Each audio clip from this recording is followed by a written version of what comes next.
Hi friends, welcome back to Bipolar Talks, a safe, mindful space where we talk honestly and openly about what it's like living with bipolar disorder, one moment at a time. If you're new here, take a breath, make yourself comfortable, and don't forget to like, comment, subscribe, and share this episode if it resonates with you or someone you love. Together we grow, we learn, and we support each other through every season of this journey. Let me start by being really honest with you. I've never sat down to work on a video or podcast episode while feeling this upset. I was crawling out of my skin, irritated, overwhelmed, and just furious at the world. And trust me, I know how dramatic that sounds, but that was my truth in the moment. Ever had one of those days where everything feels too loud, too fast, too much, and even breathing feels like a chore? If so, you're in the right place. Here's how it usually unfolds for me with my flavor of bipolar disorder.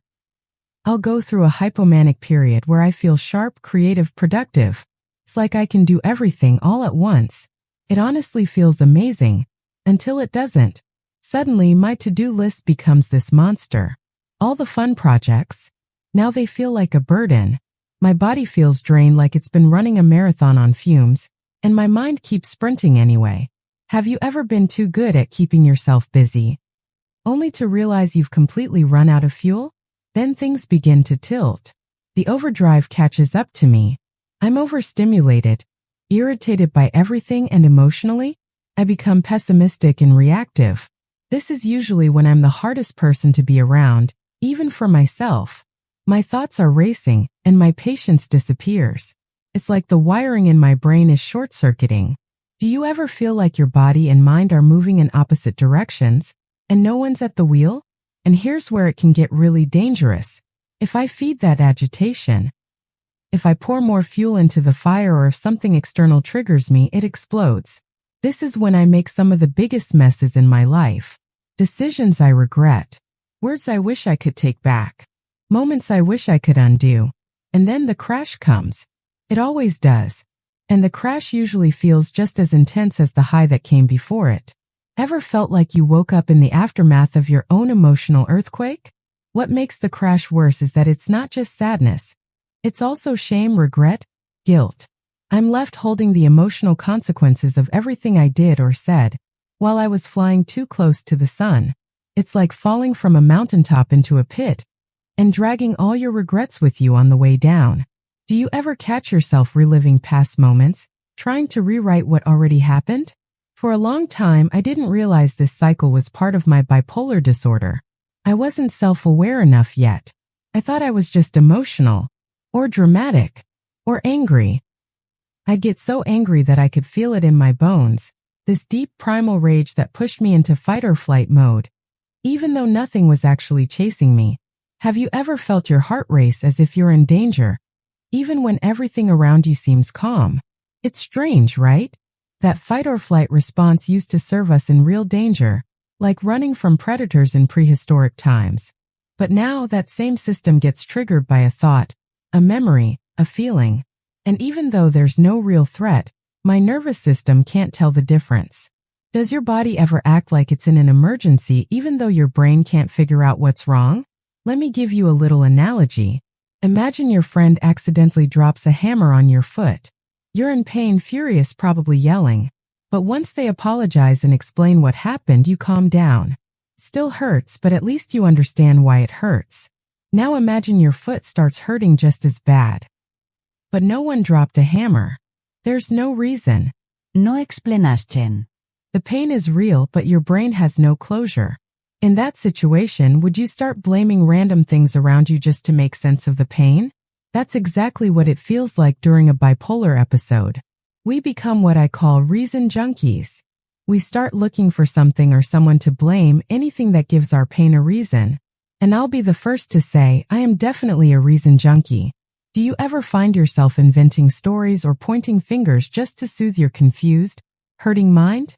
Recently, I went through some huge personal losses, stuff I'm not ready to talk about publicly yet. Let's just say everything collided. The grief, the stress, the imbalance, and before I knew it, I was in the middle of what I call a bipolar storm. Have you ever felt like your whole emotional world collapsed all at once? In the middle of that storm, I had one mindful moment. I paused. I looked around and realized something. I was desperately searching for the hammer, the thing that caused my pain. I was chasing triggers, blaming everything and everyone. My mind was spinning out worst-case scenarios like a runaway train. Have you ever caught yourself in a mental loop, imagining disaster after disaster? And here's the twist. The more aware I became of what my mind was doing, the louder it all got. Like finally noticing a sore spot on your body, and suddenly it aches even more. But you know what? That awareness was also the first step to taking my power back. Do you remember a time when simply naming your pain helped you start healing? I don't have a magical fix for being pissed off. If I did, I'd be rich by now. But here's what I know, we all want relief. Fast relief. That's why some of us punch walls or break things. It gives us that rush, the illusion that we've taken control. But have you ever noticed how short that satisfaction lasts? What happens if, just before you hit that wall, you stop yourself? Your brain suddenly goes, "Wait, where's my release?" Now you're left with the anger and the disappointment. It's like your brain punishes you for doing the right thing. Ever stopped yourself from reacting and felt even worse for doing the healthy thing? That's the moment where I try something else. I sit with the discomfort. I feel the tension in my jaw, my stiff neck, the pressure in my head. It's not fun. It's honestly miserable. But it's real. And by feeling it instead of feeding it, I start to let it go. What if the first step to healing is simply letting yourself feel? The mind is tricky, though. It goes right back to running simulations, making up scenes, predicting pain. But every time I notice it and gently come back to the present, I'm rewiring my brain. It's one small recovery after another. Have you ever surprised yourself by being more self-aware than you thought? Eventually, these mindful moments add up. Over time, I've learned that the same energy I used to explode, I can use to create. That's what this episode is. I channeled that burning anger into something that might help someone else feel seen. What if your most painful feelings could be transformed into something beautiful? It's like having gasoline. You can use it to light a fire that destroys, or you can put it into a vehicle that takes you somewhere new. That's the choice we have every single day. If you had emotional fuel today, where would you want it to take you?